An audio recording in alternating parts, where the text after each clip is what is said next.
நீங்கள் ஒரு தெருவில் நடந்து செல்கிறீர்கள். நீங்கள் சந்தித்தவர்களில் ஒரு புதிய மனிதரை தேர்ந்தெடுக்கவும். அந்த மனிதரின் பிறந்த நாள் ஞாயிற்றுக்கிழமையாக இருக்க நிகழ்தகவு என்ன? ஓகே, போயிட்டே இருக்கீங்க, ரோட்ல ஒரு ஆளை பார்க்குறீங்க, அவருடைய பிறந்த நாள் ஞாயிற்றுக்கிழமையா இருக்கிறதுக்காக நிகழ்தகவு. எப்படி இருந்தால் எல்லாருடைய பிறந்த நாளும் எதனா ஒரு கிழமையில தான் வரும். அந்த கிழமைலாம் எதுக்குள்ள வரும்? 7 நாளுக்குள்ள. அந்த 7 நாள்ன்றதுன்னு சொல்லுவோம் ஒரு சரி. அந்த 7 நாளுக்குள்ள வந்து 7 நாளுக்குள்ள அந்த 7 நாள் தான் நம்ம நிகழ்த்தகவுன்னு சொல்ல போறோம். கூறுவெளி. அது கூறுவெளி.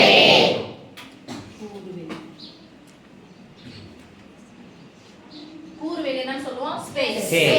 ஈக்குவல் டு கிழமை எப்படி சொல்லுங்க? வாரத்தின் முதல் நாள் ஞாயிறா?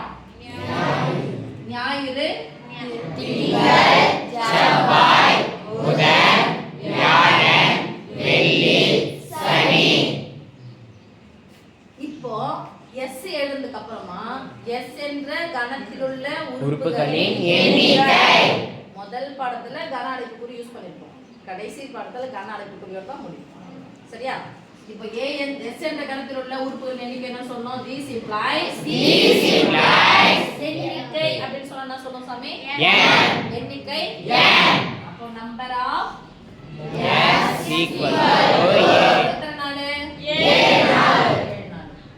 இது நடுவுல கமா போடுங்க, புள்ளி வைக்காது. இப்போ அவருடைய பிறந்த நாள் ஞாயிற்றுக்கிழமையா இருக்கணுமா? அவருடைய பிறந்த நாள் ஞாயிற்றுக்கிழமை. அப்ப ஞாயிற்றுக்கிழமையா இருப்பதற்கான நிகழ்தகவு 7 நாள்ல எத்தனை நாள் ஞாயிற்றுக்கிழமை? ஒரே நாள். அப்போ 7 1. தமிழ்ல சொன்னா 7 1 நிகழ்தகவு. அதே கணக்குல சொன்னோம்னா பின்ன வடிவில 1/7. ஞாயிற்றுக்கிழமை. ஞாயிற்றுக்கிழமை மட்டும் வேணாம், அது எந்த கிழமை இருந்தாலும் வரப்போகுது 1/7.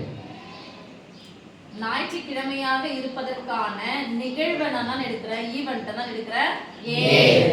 அப்போ n of a எத்தனை ஞாயிறு தான் இருக்குது?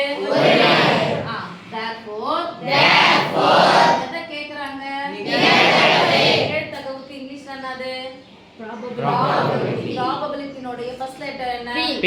அப்ப சொல்லுங்க p of a equal to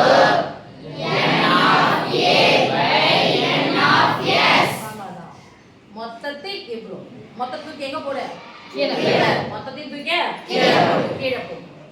n of a by n of s. இது formula. Okay? n of a by n of s. n of a எவ்வளோ? 1/7. 7 நாள்ல ஒரு நாள். அவ்வளவுதான். சிம்பிளா சொன்னா 7 நாள்ல ஒரு நாள்.